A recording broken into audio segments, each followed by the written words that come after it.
Study आई 8 में आपका स्वागत है। आज हम 8 फरवरी के करंट अफेयर्स के वीडियो को लेके आए हैं।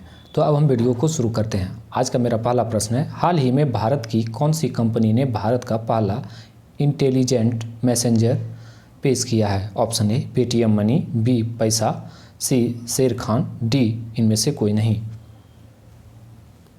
इसका राइट आंसर है ऑप्शन ए पेटीएम मनी। इनके बारे में विस्तार से जान लें। पेटीएम मनी ने भारत का पहला इंटेलिजेंस मैसेंजर पेश किया है। पेटीएम मनी ने स्टॉक अनुशंसाओं की पेशकश करने के लिए इन्वेस्टर एआई के साथ समझौता भी किया है। कंपनी ने पॉप्स लॉन्च किया है, जिसके साथ उपयोगकर्ता अपने स्टॉक से संबंधित विशिष्ट जानकारी प्राप्त कर सकता है। इनके बारे में बस इतना ही। आज का दूसरा प्रश्न, जेट दुनिया की पहली स्वच्छ ऊर्जा हाइड्रोजन से चलने वाली फ्लाइंग बोट किस शहर में लॉन्च होने वाली है? Option A Oslo, B Riyadh, C Dubai, D इनमें से कोई नहीं। इसका राइट आंसर है ऑप्शन सी दुबई में लॉन्च होने वाली है। इनके बारे में जान लें। बोट दुनिया की पहली स्वच्छ ऊर्जा हाइड्रोजन से चलने वाली एक फ्लाइंग बोट है। इसे दुबई में लॉन्च होने वाली है। इसका जो निर्माण और संचालन है स्टार्टअप द जेट जीरो इम्यूनिएशन, और संचालन जो करेंगे इनका जेनिथ मरीन सर्विसेज और DWIN के साथ एक समझौता के हुआ है, उसी के द्वारा इनका संचालन किया जाएगा। इसमें 18 से 12 यात्रियों की बैठने की भी क्षमता है और 40 समुद्री मील की चाल से बिना शोर किए हुए ये समुद्र में उड़ने में सक्षम है। इनके बारे में बस इतना ही। आज का तीसरा प्रश्न, हाल ही में आंध्र प्रदेश में सामाजिक कार्यकर्ताओं ने किस शहर में गांधी मंदिरम और स्मृति भवन का निर्माण किया है? Option A Visakhapatnam, C Kadapa, C Srikakulam, D इनमें से कोई नहीं। इसका राइट आंसर है ऑप्शन सी श्रीकाकुलम। इनके बारे में जान लें कि इनका उद्देश्य क्या है। ये गांधी मंदिरम और स्मृति वनम का निर्माण है। इसका मेन उद्देश्य ये है कि स्वतंत्रता सेनानियों और राष्ट्रीय नेताओं के बलिदानों को याद करने के लिए और युवा पीढ़ी को देशभक्ति की भावना को जगाने के लिए इस मंदिर का निर्माण किया गया। यह आंध्र प्रदेश के उत्तर पश्चिमी जिला में जो मंदिर पर्यटन के लिए भी जाना जाता है। इनके बारे में बस इतना ही।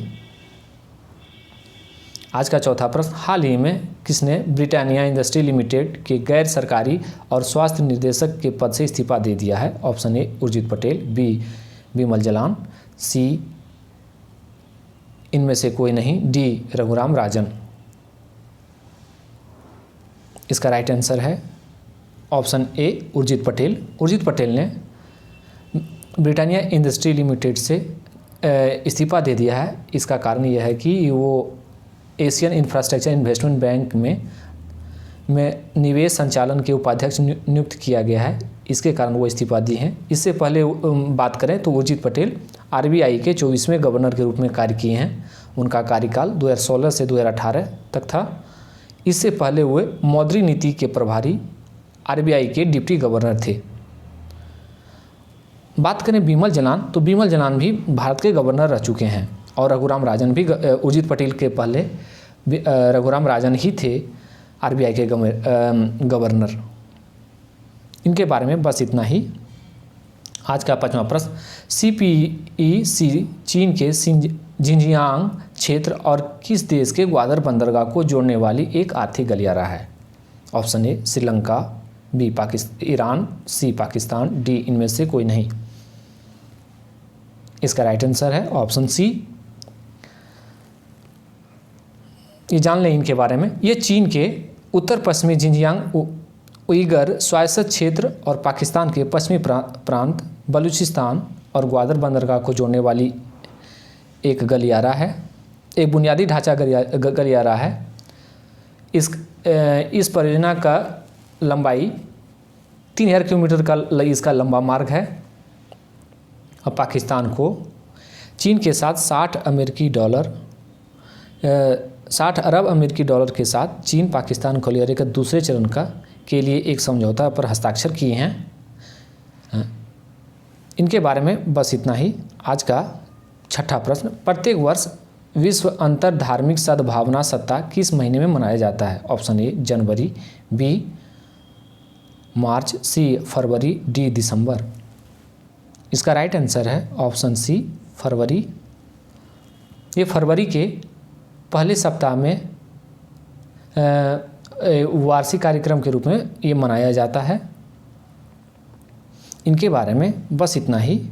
आज का सातवां प्रश्न, राष्ट्रीय युवा शक्तिकरण कार्यक्रम किस केंद्रीय मंत्रालय की एक योजना है? ऑप्शन ए शिक्षा मंत्रालय, बी स्वास्थ्य मंत्रालय, सी युवा मामले और खेल मंत्रालय, डी इनमें से कोई नहीं। इसका राइट आंसर है ऑप्शन सी युवा मामले और खेल मंत्रालय। इनके बारे में भी जान लें। इस युवा शक्ति कार्यक्रम के केंद्रीय मंत्रालय की एक योजना से इस योजना के लाभार्थी 15 से 29 वर्ष की आयु के युवा हैं, जिसका उद्देश्य युवा अपने संबंधित क्षेत्रों की उत्कृष्टता प्रदान करने के लिए प्रयास करता है और राष्ट्रीय के लिए अपनी ऊर्जा का उपयोग करने के लिए प्रेरित करता है। इस योजना का मेन मुख्य उद्देश्य इतना ही है। इसके बारे में बस इतना ही। आज का आठवां प्रश्न, 2022 नेहरू ट्रॉफी बोट रेस का आयोजन कहाँ होने वाली है? Option A Kerala, B Tamil Nadu, C UAE, D इनमें से कोई नहीं। तो इसका राइट आंसर है ऑप्शन सी यूएई में होने वाली है। यह रेस जो मार्च महीने में यूएई में के अल मर्जन द्वीप पर इंटरनेशनल मरीन स्पोर्ट्स क्लब रस अल खमौद के साथ साझेदारी में आयोजित की जाएगी। इससे पहले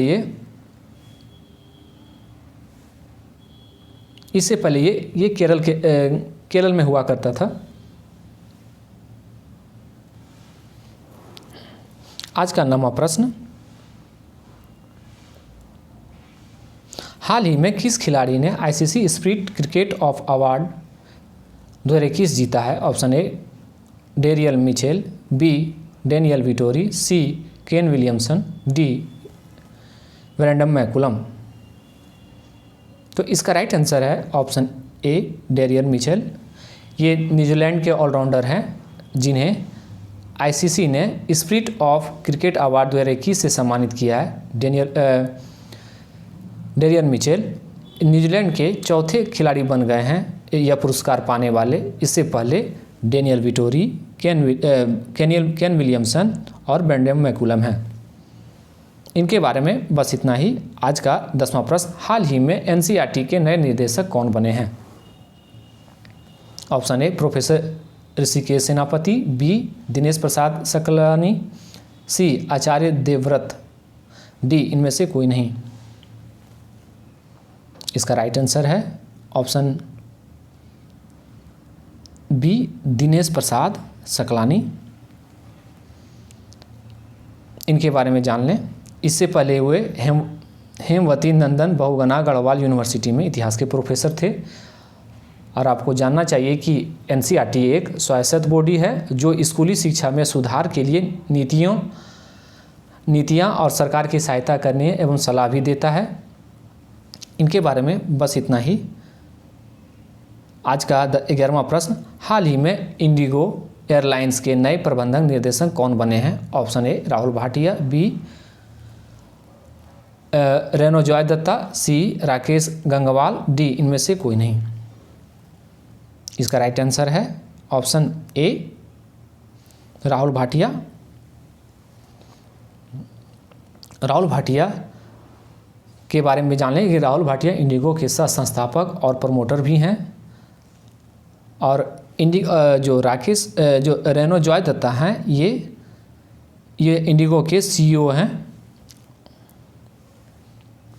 और राकेश गंगवाल इंडिगो के सह संस्थापक में एक हैं। इनके बारे में बस इतना ही। आज का 12वां प्रश्न, बीजिंग विंटर ओलंपिक 2022 में भारत का प्रतिनिधित्व करने वाले एकमात्र भारतीय कौन हैं?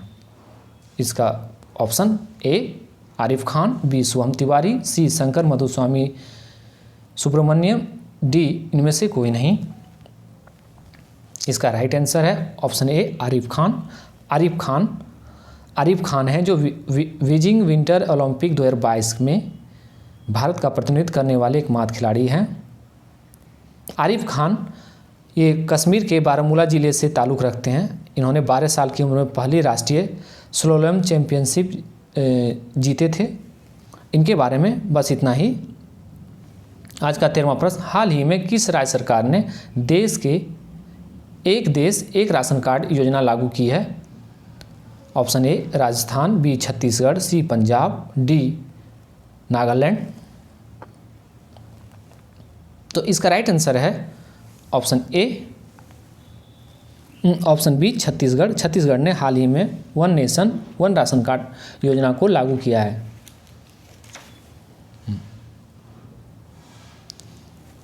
आज का 15वां प्रश्न, हाल ही में DGI ने सिंगल डोज वाली कौन सी लाइट वैक्सीन को मंजूरी दे दी है? Option A Johnson and Johnson, Pfizer, C Sputnik, D AstraZeneca.